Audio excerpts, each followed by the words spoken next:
Spring का एक passage है जो Mukesh family is among them से लेकर के the art of making bangle तक है। उस पे बेस्ड मैंने 6 क्वेश्चंस दिए हैं और उसमें उस जो बच्चे ग्लास इंडस्ट्री में काम करते हैं उनके कंडीशंस क्या हैं और जिनके पेरेंट वहाँ काम करते हैं उनके कंडीशंस क्या हैं, ये सारी चीज़ें इस पैसेज में बताई गई हैं।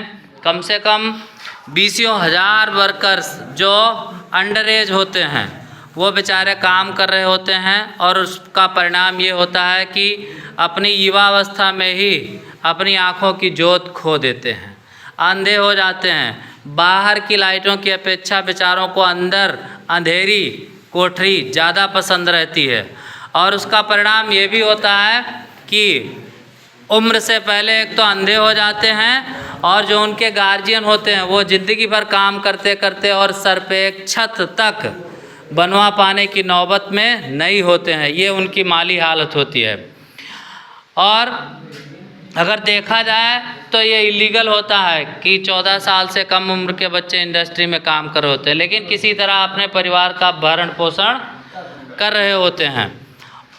तो हमें या हम सब का ध्यान अब इसमें जो पैसेज है वो फिर आगे बताता है कि जब वो सीमापुरी में मुकेश ले जा रहा होता है अपने घर की ओर, तो वहाँ पे बहुत सारी गंदगी अगल बगल रहती है। जैसे पुरुष और जो जानवर हैं वो एक ही घर में रह रहे होते हैं और वहाँ कोई व्यवस्था नहीं, बदबूदार गलियाँ होती हैं और जो घर बने हुए होते हैं उनकी दीवारें गिर रही होती हैं, आधी टूटी हुई होती हैं।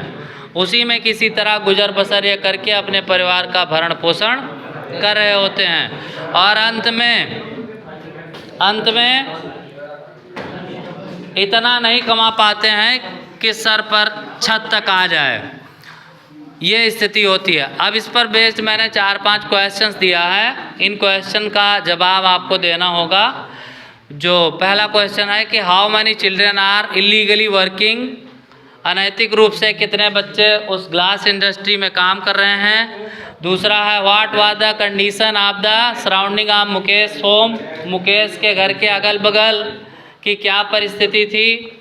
और तीसरा क्वेश्चन जो मैंने दिया है वो मुकेश के अपने घर की क्या कंडीशन है, ये दिया है। चौथा है कि young women working in Mukesh family वो कौन है और what was Mukesh parent doing, Mukesh के अपने पेरेंट क्या कर रहे होते हैं, उनका अपना ऑक्यूपेशन क्या है, उनका पेशा क्या है। और आखिरी क्वेश्चन दिया है what is the effect of continually working in glass industry, जो बच्चे लगातार ग्लास इंडस्ट्री में काम कर रहे हैं उसका परिणाम क्या होता है। इन 5-7 क्वेश्चनों का आंसर देने पे आप इस पैसेज को आराम से और बेहतर तरीके से समझ जाओगे और मैं समझता हूँ ये बेहतर तरीका है आपको समझाने का। ओके, ठीक है।